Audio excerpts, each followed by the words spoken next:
Yeah, the first question is, what are the unique challenges African nations face in achieving intergenerational equity and resource development within the context of net zero transitions? And so I think a few different issues that I think uh, would come up in terms of having a dual interpretation of being able to harness really abundant natural resources to fuel economic development and growth would be really crucial because there are specific challenges to pressure to monetize critical minerals quickly because there's specific economic needs as well as debt obligations.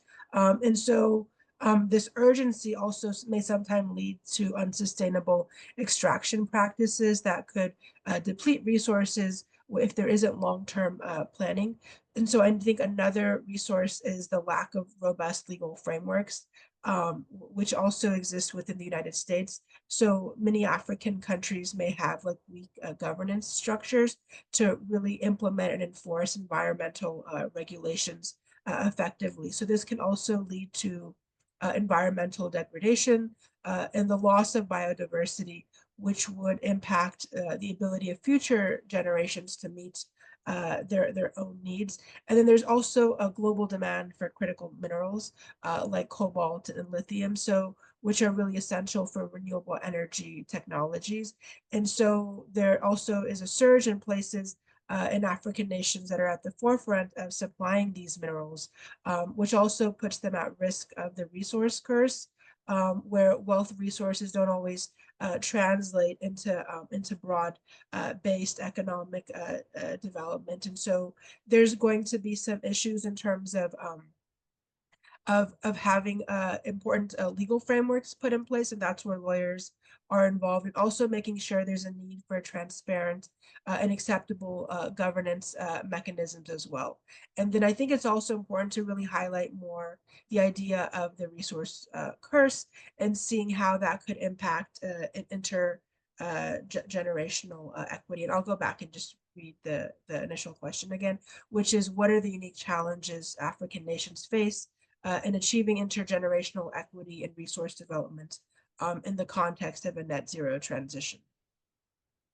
Thank you. If I may jump in here as well. Thank you very much, Professor Nadia. So you mentioned some very important unique challenges for African nations. I mean, one challenge that is crucial or that should take center stage in being addressed is then balancing immediate needs for future benefits. So Professor Barton earlier mentioned that many countries, and he specifically mentioned Namibia, are imposing bans or moratoria or other restrictions on the export of critical minerals without, I think, fully appreciating that countries are very much reliant on the revenue generated from those exports. And the idea with the bans or the moratoria is to look towards the future benefits by forcing countries to invest in developing local beneficiation capacity and capabilities. But that's for immediate needs. It takes away a significant revenue stream of countries. So a balance needs to be struck between those two by addressing immediate needs, but also accommodating future benefits, or trying to ensure future benefits. I think another challenge is weak institutional and technical capacities. I mentioned the need for foreign investment, especially for green hydrogen, which is a capital intensive which normally, green hydrogen projects that require some maybe desalination for the water, significant electrolyzer costs, access to land, which comes at a price, and then having to build a fully fledged renewable energy plant to make this whole project work requires a lot of money and a lot of investment and a lot of technical expertise, and that's something that many countries do not have access to. So they have to rely on investment to unlock the potential of their sun and their water and other renewable energy sources, and to be able to put up plants like or projects such as renewable, such as green hydrogen.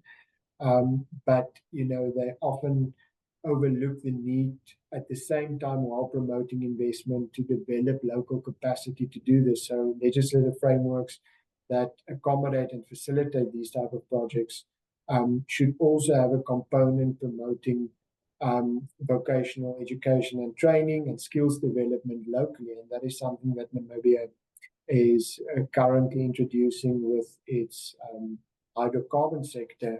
It recently brought out a policy on local empowerment in the hydrocarbon sector, where focus is particularly on education, training, skills development, so that in future we can rely on our own skills and expertise, recognizing that we might not have it available at the moment, but then using the project to achieve that. Environmental degradation. These type of activities often cause deforestation, soil erosion, water pollution, compromising ecosystems and the livelihoods of future generations. I mean, for many African countries, communities are reliant on water sources and forests and proper soil access to clean and usable soil and land areas. So these projects often result in environmental degradations that directly affect the livelihoods of communities. So that's another challenge: persistent social inequalities, lack of policy coherence, market pressures, vulnerability to climate change. I mean, I think we all know Africa is not the most significant contributor to climate change, but it's probably one of the continents suffering most from climate change impacts. And then rapid population growth, to mention a few other challenges. Yeah, thank you very much. But yes, I just have a question maybe before we can move on to other comments if we have. And I think Professor Nadia mentioned the fact that we need to be conscious of the possibility of resource curves and things. And this is something we've seen quite a lot in relation to traditional fossil fuel-based sources. And another thing which we've also seen, which has really been a big problem, is as competition for these rare earth minerals that are important for the transition to a net zero hots up, that would lead to risk of exacerbating further geopolitical tension in a world which we've seen, and we've seen this play out in relation to traditional fossil fuel-based sources. So I just wonder what, in your view, how do you think we can deal with this sort of risk of a rise in geopolitical tensions, given the experiences that we've had with traditional fossil fuel-based sources like oil and gas? I think it would be important to recognize also that many many like religious or sectarian conflicts are in fact typically natural resource conflicts.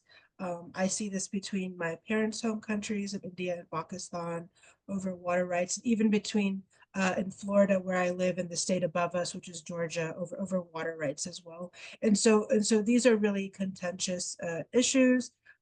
In the case of India and Pakistan, it's really brought them to the brink of nuclear war at least 3 times. But I think it's important to really see that the legal systems for having a just energy transition have to really embed community rights and participation into the resource extraction process. And a really important another legal principle is the idea of what is called or abbreviated as FPIC, which is free, prior, and informed consent. And so laws that are put in place have to require communities to be adequately informed and have the opportunity to consent to projects affecting their lands and livelihoods. And this would also impact not only the energy agreements, but also other agreements as well. So For example, from the U.S. had put in place an Abraham Accords, which was really to have better relationships with Israel and other countries in the Middle East. But one of the critical partners, including the people in Palestine, were not included within this. And also in offshore Gaza, there's quite a substantial amount of natural gas and oil reserves, and so that's really that has been fueling this genocide, is because having access to the offshore reserves requires having land rights onshore.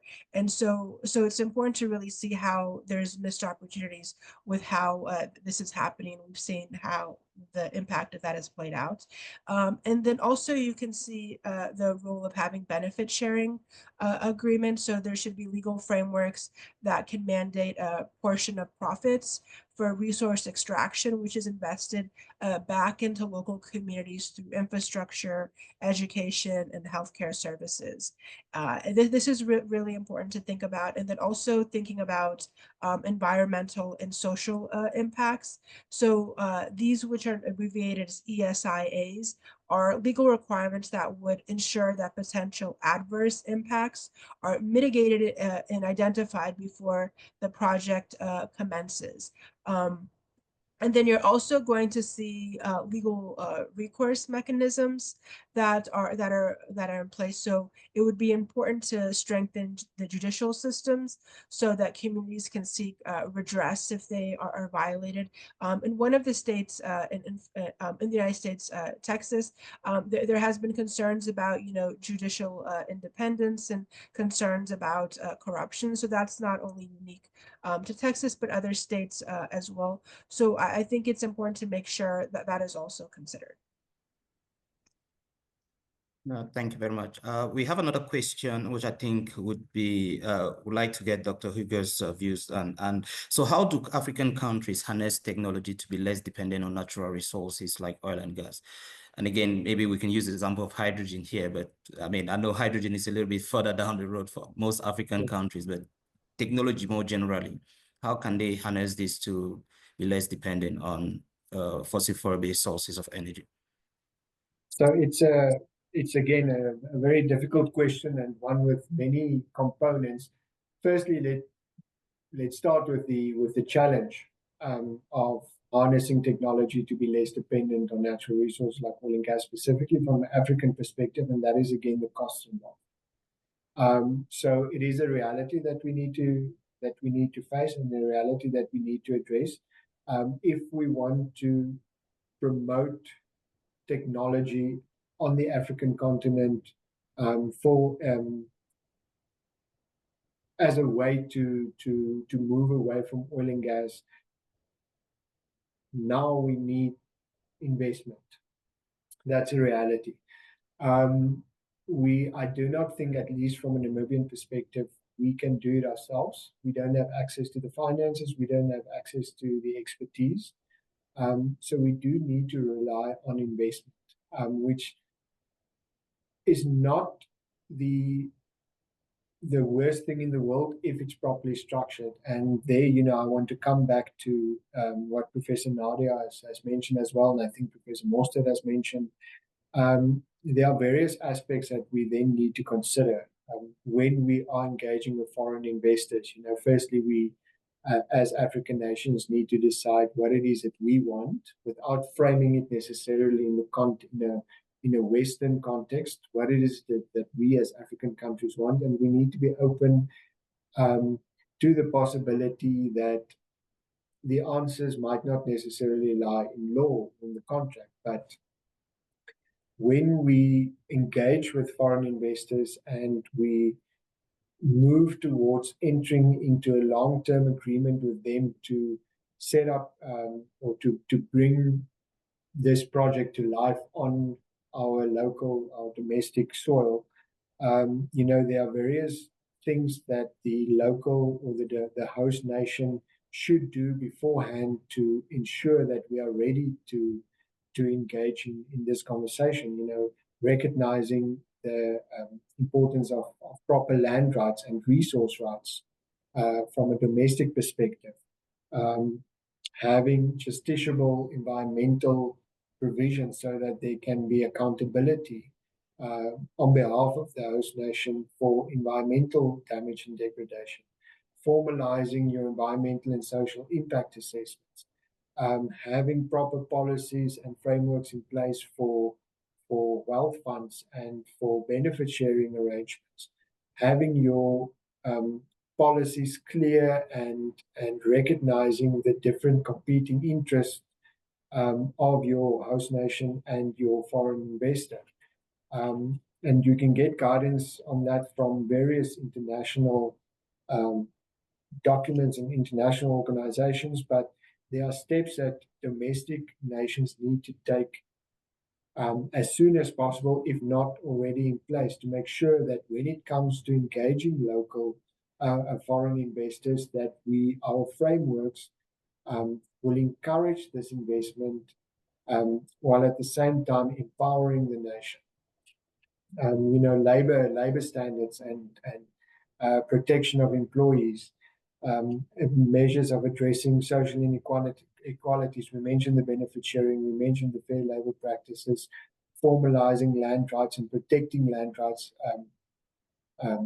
against interference from foreign investors, but also from the government for the benefit of foreign investors, which we unfortunately have seen happening on the African continent, where the host government does not protect its people from their own land rights in favor of foreign investors. Mitigating environmental impacts, encouraging value addition, promoting local processing industries, export diversifications, leveraging international partnerships, promoting public-private partnerships, establishing revenue management mechanisms. So those are all steps that we need to take as soon as possible. If we don't have that already in place, to ensure that when that project lands in your particular country, that you would be able to benefit optimally from this new technology or this new energy source for the future. Thank you very much. I think I don't know how we're doing with time, Adeniki, but I think we would leave it there. Thank you both very, very much. I think a couple of key takeaways from my perspective that we can take from this and maybe even the earlier session. I think the importance of net zero transition cannot be overstated, and it's a transformative process with lots of opportunities that can build to build a more equitable, a more secure and a sustainable future. Of course, but to do that, we need to, of course, address any security concerns, make sure that justice is adequately embedded in the process, and also prioritize sustainability in everything that we do. And if we do that, we can, of course, achieve our climate change goals while also fostering resilience and inclusivity in the process, which I think it's really important. But of course, success, of course, depends on policies. And I think Professor Nadia mentioned quite a few different things that can be done. It depends on policies, innovative solutions like hydrogen and the use of cleaner technology and sources like hydrogen, but also global cooperation, because it can lead to quite a lot of security concerns and security risk as the competition for rare earth minerals heats up. And we are seeing the impact that that is having, which can be quite devastating on the environment as global powers try to secure access to these rare minerals to enable the transition. So on that, I would just like to thank our panelists again and everyone for your questions. And thank you all very much for your attention. Thank you. Thank you so much, Professor Nach, for that wonderful moderation, and thank you to our panelists.